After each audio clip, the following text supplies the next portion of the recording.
ردوها علي فطفق مسحا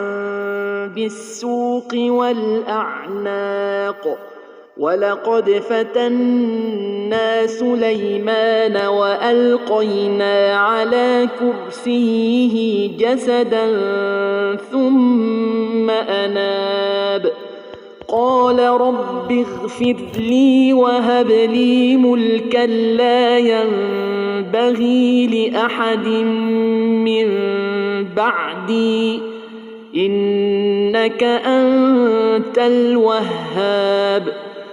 فسخرنا له الريح تجري بأمره